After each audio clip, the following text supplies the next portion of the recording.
Hello everyone. मुस्लिम law के आज के लेक्चर में हम 3 टॉपिक्स कवर करेंगे। फर्स्ट है who is a Muslim, second division of Shia and Sunni and third is 5 pillars of Islam. तो सबसे पहले स्टार्ट करते हैं फर्स्ट टॉपिक से, जो है हु इज़ अ मुस्लिम। मुस्लिम कौन है? Muslim means who believes in Islam and Islam means submission to the will of God.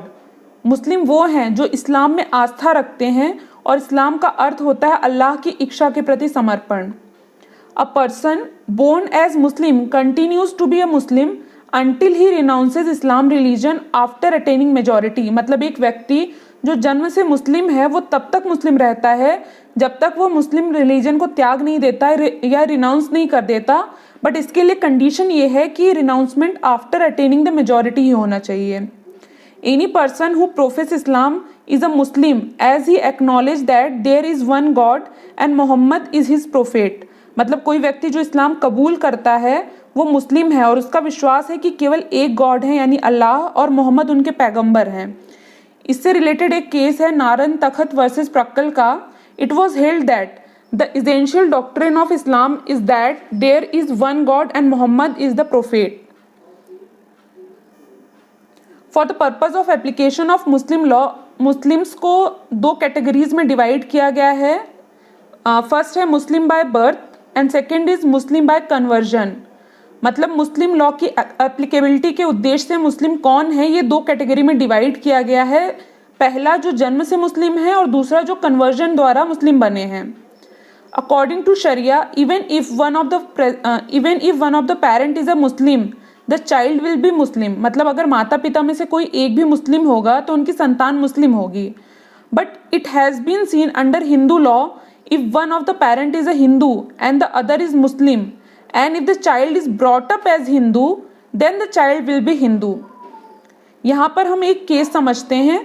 Case है भैया शेर Bahadur versus Bhaiya Ganga Bakhsh Singh. It was held in this case that the legitimate son of a Hindu by a Muslim lady who was brought up as Hindu and married to a Hindu girl according to Hindu rituals was held to be a Hindu। मतलब एक वैध संतान जिसका पिता हिंदू है एवं माँ मुस्लिम है और जो हिंदू धर्म के अनुसार ही पला बढ़ा है और जिसका विवाह भी हिंदू रीति रिवाज के साथ एक हिंदू लड़की से होता है, उस संतान को हिंदू माना गया है। Now the second topic is division of Shia and Sunni। Shia और Sunni they are 2 main sects of Islam. हालांकि दोनों ही फॉलो कुरान को करते हैं और इस्लाम के अदर फंडामेंटल्स जो हैं वो दोनों ही उसको फॉलो करते हैं। तो हम समझते हैं शिया और सुन्नी कौन है, दोनों समुदाय में क्या डिफरेंस है और इन दोनों समुदाय के बीच कॉन्फ्लिक्ट या मतभेद का क्या कारण है। पैगंबर मोहम्मद की मृत्यु 632 AD में हुई थी और क्वेश्चन अराइज हुआ कि अगला रिलीजियस हेड यानी धर्मगुरु कौन होगा। कुछ लोगों ने अबू बकर को सपोर्ट किया और उन्हें सुन्नी कहा गया। ये एक वर्ड अहल ए सुन्ना से लिया गया है जिसका मतलब होता है परंपराओं को मानने वाले लोग। सुन्नी का कहना था कि अबू बकर बिल्कुल सही व्यक्ति हैं अगले रिलीजियस हेड के लिए, क्योंकि वो प्रोफेट के थॉट्स और उनकी परंपराओं को बहुत अच्छे से समझते हैं। अबू बकर प्रोफेट मोहम्मद के बहुत ही घनिष्ठ मित्र होने के साथ साथ उनके फादर इन लॉ भी थे और ये इस्लाम को अपनाने वाले पहले व्यक्ति भी थे जो प्रोफेट मोहम्मद से ब्लड रिलेटेड नहीं थे। वहीं कुछ लोगों का कहना था कि अली, जिन्हें हज़रत अली के नाम से जाना जाता है, वो अगले रिलीजियस हेड के लिए बिल्कुल सही हैं क्योंकि वो प्रोफेट मोहम्मद के कजिन और सन इन लॉ थे। अली के सपोर्टर्स को शियात अली यानी अली का दल कहा गया और यहीं से शिया वर्ड का जन्म हुआ। सपोर्टर्स ज़्यादा होने के कारण अबू बकर पहले खलीफा या कैलिफ बने, दूसरे उमर, तीसरे उस्मान और 4th कैलिफ अली बने। बट शिया अपना पहला कैलिफ अली से ही मानते हैं और शिया रिलीजियस हेड को कैलिफ या खलीफा न कहकर इमाम कहते हैं। सुन्नी इलेक्शन मेथड में बिलीव करते थे for choosing religious head, while Shia blood relative ही कैलिफ बने, इसके सपोर्टर्स थे। अब बात करते हैं कॉन्फ्लिक्ट के एक और कारण की। अली यानी हज़रत अली के बेटे हुसैन थे जिनका कत्ल यजीद ने करके खुद को खलीफा घोषित किया था। इसकी स्टोरी क्या थी एक मैं आपको शॉर्ट में बताती हूँ। यजीद एक बहुत ही क्रूएल और बुराइयां करने वाला व्यक्ति था। वो चाहता था हुसैन उसे सपोर्ट करें, उसके साथ आ जाएं। उसके अत्याचारों को देखते हुए कुफा और इराक के लोगों ने कई खत लिखकर हुसैन को कुफा आने को कहा जिससे हुसैन को खलीफा बनाया जा सके।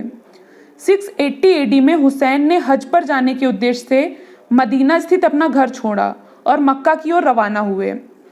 वहां रास्ते में उन्हें पता पड़ा कि यजीद की सेना हाजियों के भेष में उनका कत्ल करने की योजना बना रही है। काबा को एक बहुत ही पवित्र स्थान माना जाता है और हुसैन इस स्थान पर खून खराबा नहीं होने देना चाहते थे, इसलिए हज यात्रा की जगह उन्होंने रास्ता बदला और कुफा की ओर चले गए। लेकिन यजीद की सेना ने उन्हें घेर लिया और बचते बचते इमाम हुसैन करबला पहुंचे। वहां उन्हें बहुत यातनाएं दी गई, यहाँ तक कि उनके साथ के कई लोग कई दिनों तक बिना पानी के रहे। यजीद के डर के कारण इराक और कुफा के लोगों ने भी इमाम हुसैन का साथ नहीं दिया और यहीं पर उनकी हत्या कर दी गई और उनके परिवार और साथ के लोगों को यातनाएं दी गई और लगभग सभी का कत्ल कर दिया गया। करबला की लड़ाई मुस्लिम इतिहास की बहुत बड़ी घटना है। हुसैन की हत्या करबला में मुहर्रम महीने की 10 तारीख को हुई थी, इसलिए शिया मुस्लिम इस दिन हुसैन की शहादत का शोक मनाते हुए ताजिए निकालते हैं।